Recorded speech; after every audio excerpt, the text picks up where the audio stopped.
I am Ferdinand Marcos, and I am the President of the Republic of the Philippines. I stand today on behalf of 110 million Filipinos. Hello people and hello universe, it's me again. Shout out sa inyo mga kababayan, especially the Marcos loyalists and supporters. Nako mga bes ha, ito na naman po tayo. Talaga namang si Pangulong Marcos Jr. magugulat na lang po tayo sa mga magagandang proyekto na ginagawa niya. Yan ang sinasabi ko mga kababayan. Sabi nga natin, tahimik pero matinik. Bakit? Nako! Ito po, basahin ko po sa inyo, no? Siyempre, maraming matutuwa, especially the Marcos loyalists. Very proud sila sa Pangulo. Nang hindi matutuwa ang mga anti-Marcos. Pero wag kayo, guys, ha? Makikinabang sila dito. Alam nyo ba ang lung center dito sa Pilipinas? Ay pinatuyo po yan noong January pinatayo nung January 16, 1981 ni dating Pangulong Marcos Sr. Nako! Sa maraming mga Pangulo na nagdaan, guys, only di Pangulong Marcos Jr. ang bumisita dito sa lung center na ito. Hospital ba ito, mga bisyang? Ay, nako! Bakit? Tingnan nyo guys, nagkating ng ribo ng Pangulo. Bakit? Basahin ko sa inyo para nang marinig nyo. Ang sinabi po dito guys, January 23, which is today. PBM launches PH's first human lungs transplant program. My goodness! Nako! Marami guys talagang natutuwa dito. Ang sinasabi po nga ng mga nagko-comment. Nako, antindi guys ang mga nagko-comment. Pero bago natin pakita yung mga nagko-comment, basahin ko yung sinabi dito. Sabi guys ng PCO President Ferdinand R. Marcos Jr. lead on Tuesday the launching of the country's first yan guys, first lung transplant at the Lung Center of the Philippines. Ang lung center guys, ipinatayo yan nung January 16, 1981 sa Decree number 1823. Nako, talaga. Tapos inaugurate yata yan ng dating Pangulong Marcos Sr. January 23, 1982. Nako. Ang sinabi guys dito, tingnan nyo. The Lung Center of the Philippines, which is ang LCP in Quezon City, where he reminded healthcare professionals of their commitment to the Filipino people. Nako, nandyan pala guys ang lungs transplant dyan sa Lung Center of the Philippines. Naloka ako. Yan guys ay legacy po ng kanyang ama, yung Lung Center. And of course guys, ang First Lady Imelda Marcos. Diba? Nakakatuwa. Basahin ko sa inyo mga kababayan para kompleto Ricardo, ha? Ang sinabi po dito guys, BBM launches PH's first human lung transplant program. Agay! Congratulations! Oy, nako, iba. Ito talaga si Pangulong Marcos, lalo grabe, no? Kaya maraming bumabatikos Kasi ginagalingan niya talaga, no? President Ferdinand R. Marcos Jr. lead on Tuesday the launching of the country first lung transplant at the Lung Center of the Philippines. Oh my goodness mga bes, Ang sa kanyang speech mga kababayan, kundi ako nagkamali. Nako, kasi hindi pa yata natapos yung pagka-rehab ng lung center. Nako, ipapagawa niya guys. Lalo niyang palakihin. Pakinggan nyo sa kanyang speech mamaya, okay? Pakinig ko sa inyo. In Quezon City, where he reminded healthcare professional of their commitment to the Filipino people, let us remember that healthcare is our covenant with the people. A public commitment driven by the neither political agenda nor personal legacy. Projects in this hospital where heroes walk and work. May his program be a testament to our unwavering duty to serve the Filipinos. President Marcos Jr. said, ayan, ang sabi po dito, the President made the remarks during the launching of the LCP and the National Kidney and Transplant Institute, wow na wow, program where he also led the ribbon cutting ceremony to signify the launching of the program and visited the event's photo exhibit showcasing LCP milestone. Wow na wow. Marcos is the second president Oh, see guys, narinig nyo yan? Oh. Marcos is the second president next to his father and namesake, former President Ferdinand Edralin Marcos Sr. who visited the institution. Oh, nasaan yung mga past admin? Ba't hindi nyo binisita ito? Oh, see? Sabi ko sa inyo, Marcos lang ang may malasakit. Sa mamamayang Pilipino, of course the rest, malasakit pero taphaw lang. Pang ibabaw lang, hindi pang malaliman. Oh, get you guys yung sinabi ko? Sabi ko sa inyo, yung dalawang mag-ama lang, ang may malasakit dyan sa Lang Center. Pero wag kayo yung mga anti-Marcos, nakinabang dyan. But siyempre, ang Pangulo, pangkalahatan po yan para sa kanya. The NKTI and LCP, di ba? I initiated the creation of a joint lung transplant program on November 25, 2022. See guys, see? November 25 guys, 2022. Yan po ay nakaupo na si Pangulong Marcos Jr. Hindi natin alam yan guys, nagugulat na lang tayo, no? Through a memorandum of agreement of MOA to develop a lung transplant manual that addresses barriers such as lack of infrastructure and organ donation and allocation system, limited access to trained personnel and financial constraints. Oh, see? Record, sabi dito guys record showed pneumonia and other forms of respiratory disease were among the top 20 causes of mortality among Filipinos from January to July 2023, while acute lower respiratory tract infection and tuberculosis pala. TB yan guys, diba?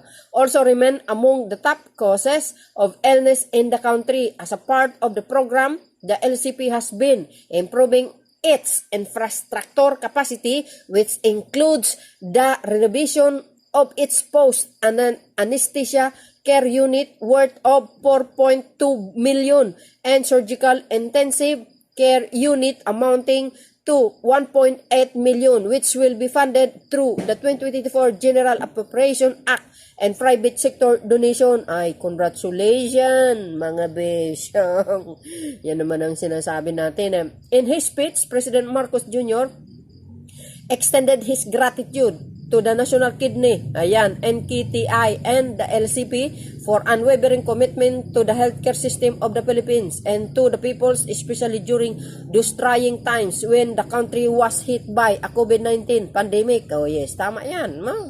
Sabi pa dito, nais naming ipaabot ang aming taos-pusong pasasalamat dahil sa inyo, katapangan, your gallant act to not fade with time. Then gratitude has no expiry date. Either in LCP and NKTI, these words ring true. Never was so much owed by so many to so few. President Marcos said. The partnership between the LCP and NKTI can be a template in which hospital pool with their resources and share assets to boost patient care and improve bottom lines. The launch of the LCP and the NKTI lung transplant program is application of the proven maxim that two hospitals are better than one. Ayan guys The President Marcos expressed confidence that LCP and the NKTI will succeed with the project. Wow. The LCP and NKTI were created in 1981 through President Decree number 1823 to address the respiratory health problems in the Philippines and to help the Filipino people affected with the kidney and allied diseases respectively. Yan, legacy po ng kanyang ama yan itong Lang Center at saka yung nanay niya, siyempre yung First Lady. Before concluding his speech, sabi po dito guys sabi po dito, before concluding his speech, the President highlighted significant developments in the healthcare sector as he stressed the government is training doctors through the Doctors to the Various program because their development is critical to realization of universal healthcare. The President added the government has established 131 functional specialty centers nationwide, of which 9 are designated lungs specialty center. Biro nyo yun guys. My goodness. Ala kayo, guys, ha? Hindi lang pala dito sa Quezon City, ha? Luzon, Visayas, Visayas at Mindanao pala yung lang centers na yun. Oh my goodness. A total of 179 medical specialty centers, 7 of which are dedicated to lung centers are set to be established by 2028. Oh, guys. Oh, yan, di ba? President Marcos said, the administration is addressing the current shortage of nurses through the expanded nursing education program of the Commission on Higher Education chair of the Department of Health, DOHS, to provide competent, committed, and compassionate care to the Filipino people. Agoy. Oh, ano guys, ano masasabi nyo? Nakakatuwa naman ito. Oh, yan, mga kababayan, ganun pa man guys, panuorin nyo to, yung video na ito. Ha? Itong yung kanyang speech. Maraming salamat sa inyong watching. See you again on my next upload video. Lagi natin upload dito ang mga magagandang proyekto, programa ng Marcos administration. Bye-bye. So yan guys, ang mahal na Pangulo dyan po sa Quezon City. Launching ng lungs cancer centers. Ang first, PH first transplant. Naku! Talaga naman oo. Kasama po ang Senator Angara, no? At panoorin nyo guys yung kanyang speech.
His Excellency President Ferdinand Romualdez Marcos Jr., esteemed colleagues in healthcare, and honored guests.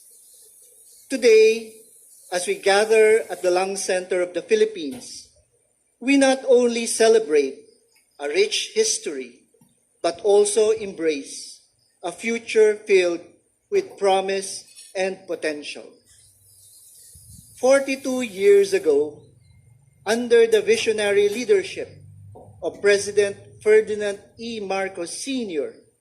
and the First Lady Imelda Romualdez Marcos, this institution embarked on a noble journey to serve the Filipino people. Today, we stand proud, continuing our dedicated service in the field of pulmonary and chest diseases, a testament to the foresight of our founders. Our path, however, has not been without challenges. The fire of 1998, which ravaged a significant part of our facility, was a pivotal moment in our history. The aftermath of this tragedy compelled us to suspend certain services, including our lung transplant program. This hiatus from 1998 to 2010 was a time of rebuilding and introspection. Although we were operations, it was only to half of our original capacity. Today marks a significant milestone as we relaunch the LCP NKTI lung transplant program.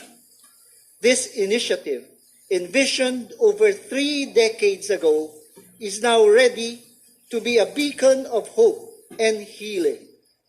We are immensely grateful for the unwavering support from our leaders and the community, which has been instrumental in this revival.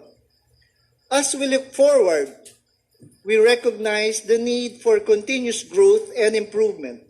The partial reconstruction of our facility after the fire has served us well, but to fully realize our potential and expand our capacity to serve more patients, further development is essential. We have a comprehensive plan in place in collaboration with the DPWH for the remaining portion of the LCP main building.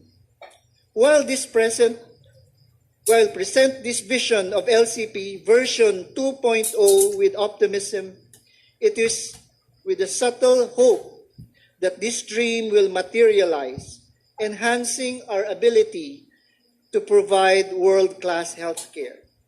In closing, I extend my deepest gratitude to each of you for joining us on this momentous occasion. The Lung Center Transplant Program, coinciding with the 42nd celebration of the Lung Center of the Philippines. Your presence here today is not only a celebration of our past achievements, but also a shared commitment to a healthier, brighter future for our nation. Thank you. President Ferdinand Romualdez Marcos Jr., our distinguished guests, the Lung Center of the Philippines community, headed by Executive Director Vincent Balanag, the NKTI family, with our Deputy Executive Directors here, and the team of the Human Organ Preservation Effort. Ladies and gentlemen, magandang umaga po. This day marks another milestone in the history of transplantation in the Philippines. After 4 decades, Lung Center of the Philippines and the National Kidney and Transplant Institute, both the brainchild of the President and the First Lady, Ferdinand Edralin Marcos Sr., now collaborate in multi-organ retrieval and transplantation. Today we launched the lung transplantation program, giving hope to patients whom you have seen afflicted with end-stage lung disease. We have lagged behind other Asian countries in transplantation and research. After the fire that gutted our institutions in 1988, like the phoenix, we have risen from the ashes.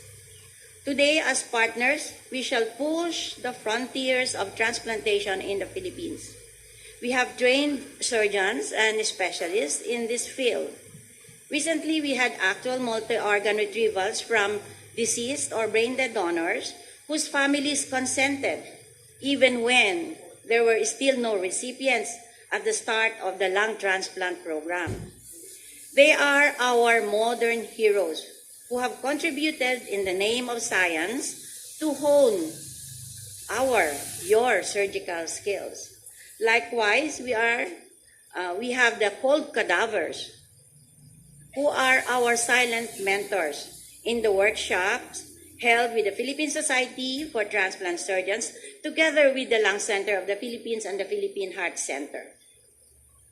I am also tasked to introduce to you our guest of honor, some personal note. I am sure everybody knows him as the Unico Hijo, the second generation President Marcos. After President Marcos Sr., no other president has visited the Lung Center of the Philippines. So President Bongbong Marcos is the second president to visit your institution. Wow. After his father, of course. Today, January 23, is the exact date exact day the Lung Center of the Philippines was inaugurated last January 23, 1982. So that is a coincidence as the OP selected this day for this landmark event. I have known the young Bongbong when he was a child, and I am sure he has no memory of this. I was in high school then when I would accompany my father to their San Juan residences and sometimes had breakfast with the Marcos couple. Your dad fondly called my father Manong. Your Lola was my father's teacher. And while waiting, we would play in the garden with now Senator Amy and Irene, and the boy kid, who is now in the service of the Filipino people, unaware that we would cross each other's path many decades later. My father was a staunch supporter of then President Marcos Sr. in Cotabato, and President Marcos signed the decree dividing Cotabato into North and South. Our guest speaker and I have one thing in common. We are both 50% Ilocano and 50% Leyteño. Your presence, ladies and gentlemen, in this momentous event is a manifestation of your unwavering support as advocates in the field of transplantation. We are honored that this legacy is being nurtured by the son of our former President Marcos Sr., and who else could serve with best interest this remarkable endeavor but the gentleman in front of you, who mirrors his father and mother's vision. Without further much ado, ladies and gentlemen, I am honored to present to you the President of the Philippines, His Excellency Ferdinand Romualdez Marcos Jr.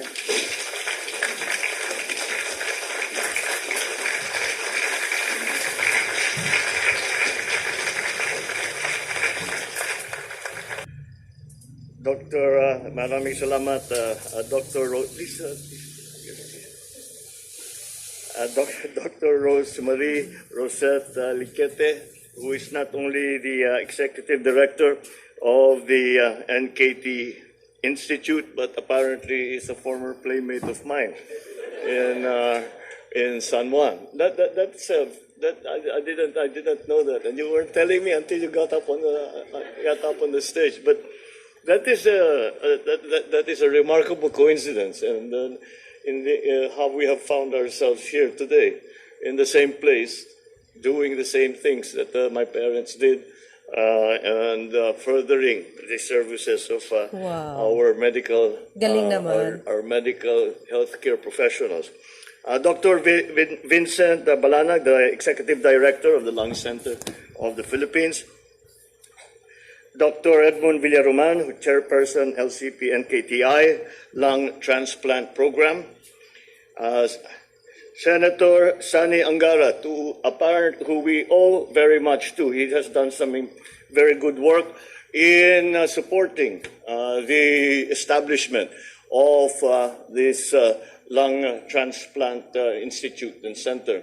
And Dr. Balanag already has many plans for the future. We will be coming to you again so that we can complete the rebuilding. I was a little sad to hear that the damage that was caused by the fire of '98 has not yet been completely rehabilitated, and I think that's the first thing that we have to look to. And it seems like it has been too long a delay to wait since 1998 to bring us back to the standards, or at least the capacity that we had in 1998 to now, which is already 2024. So we are playing catch up, but we will do all that we can. Wow. Congressman Gato Jr., they of course are our host in the city of Quezon City, the Honorable Joy Belmonte, my fellow workers in government, Distinguished guests, ladies and gentlemen, good morning. Today we celebrate the collaboration of two hospitals, which more than neighbors are partners in battling diseases that inflict pain on our people and on their pockets as well.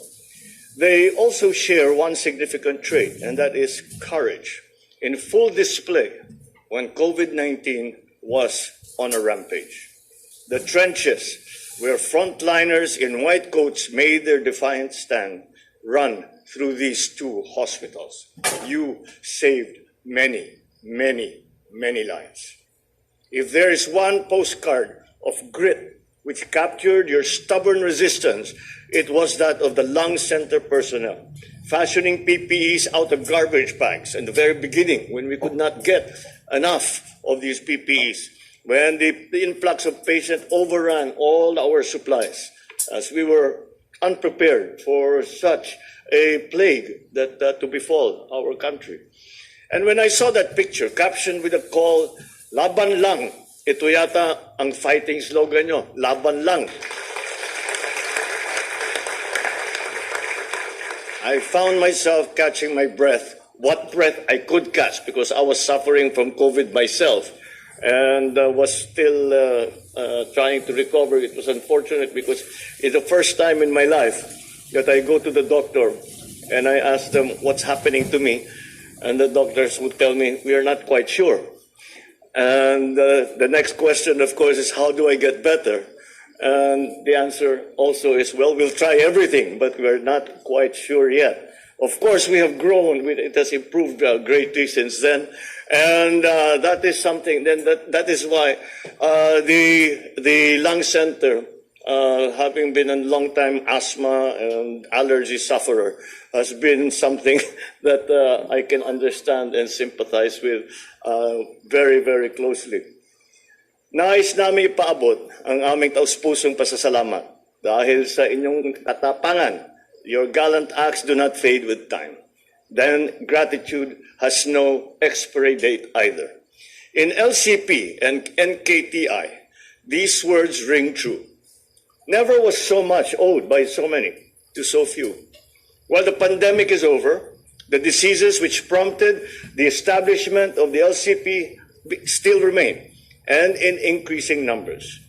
It is evident in the country's top 10 tally of morbidity or leading causes of sickness, wherein pulmonary-related ailments occupied numbers 1, 5, 7, and 9 in 2022. As to leading causes of death, pulmonary-related diseases took up the 6th, 7th, and 10th slot in the same year. These are more than numbers, because behind them is an immeasurable amount of people whose lives have been degraded, whose dreams have been shattered by disease that bankrupt a family as well as the patient.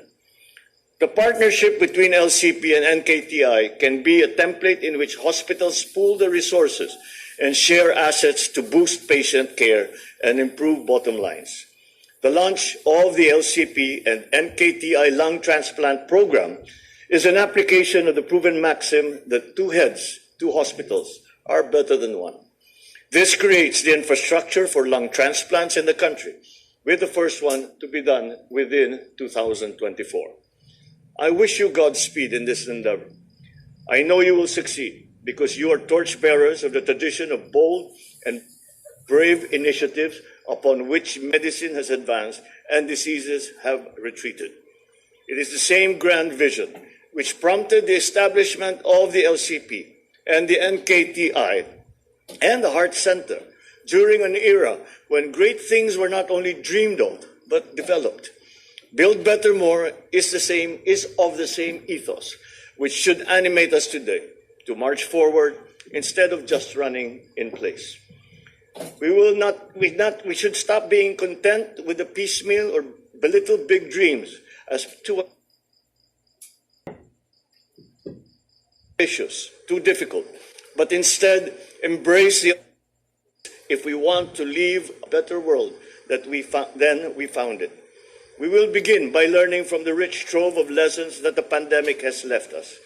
Through the Doctors to the Barrios program, we are training doctors because their development is of universal health care. Through the Regional Specialty Centers Act, we have established 131 functional specialty centers nationwide, 9 of which are designated as lung specialty centers to bring lung care closer to our people. By 2028, we aim to establish an additional 179 specialty centers, 7 of which are dedicated as lung care centers. Through an expanded nursing education program that CHED and DOH is implementing, we are addressing the current shortage of this essential health workforce while ensuring their future supply. All of these support what the LCP and KTI lung transplant program seeks to achieve: to provide competent, committed, and compassionate care to our people. So in closing, let us remember that healthcare is our covenant with the people, a public commitment driven by neither political agenda nor personal legacy projects. In this hospital where heroes walked and worked, may this program be a testament to our unwavering duty to serve the Filipinos. I cannot forget my father's advice to me, and he said the first service that government must provide to its people is healthcare. Wow. And because no matter how successful a society is, no matter how wealthy a person is, that wealth and that success they cannot enjoy if they're not enjoying a good health. Again, congratulations to the LCP and NKTI. Mabuhay kayong lahat. Maraming salamat sa inyong serbisyo. Maraming salamat sa inyong sakripisyo at ang patuloy ninyong trabaho para alagaan ang taong bayan ng Pilipinas. Thank you and good morning. Thank you, Mr. President. At this Mga kababayan, narinig nyo yon? Oh. Tapos sasabihin nyo, yung mga salot sa lipunan, patalsikin nyo sa pwesto. Yan ba? Kung sino yung pinakamagaling na pangulo, may balak kayo para patalsikin. Ano kayo? Siniswerte? Hindi mangyayari yan, oy.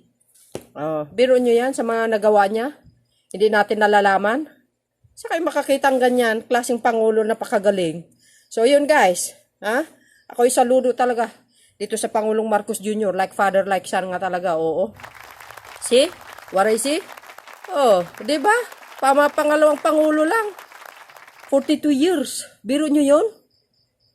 Siya pa lang ang dumalaw. Saan na kayo, mga dating presidente? Bakit hindi nyo ginawa yan? See? Saan kayo makakita niyan? Only the Marcos administration lang. Kaya yun mga kababayan, maraming salamat sa inyong panonood. Ito guys, yung sinasabi ko mga nagkukomenta. Yan dyan sa bagong transplant, dyan po sa Lung Cancer Center, sa Quezon City. Ito, sabi nila, mabuhay Pilipinas. Thank you Mr. President Marcos sa pag-alala sa kalusugan. Isa naman itong madadagdag sa legacy ninyo na katulad ng mga naitayo ng mga magulang nyo. Ayan, glory to God. Thank you very much PBM, NKTI, management and medical teams, partners, others in the endeavors. The best president ka talaga PBBM, ikaw lang ang snappy. Salute to you sir. PH, first human lungs transplant program. Thank you Mr. President Bongbong Marcos. Natural. 2022 pala yan guys. Ano, grabe. Wow, thank you na. Nailang transplant sa Philippines. Siyempre, Marcos lang ang mayroon yan. Mabuhay Mr. President Bongbong Marcos. Ayan, wow, good job talaga Mr. PBBM. Congratulations PBBM and healthcare works. God bless you all. Ang dami to guys the best president, great job. Oh, yun, great job. So yun guys, thank you for your watching. See you again guys on my next upload video. Bye. And babos. God bless Philippines.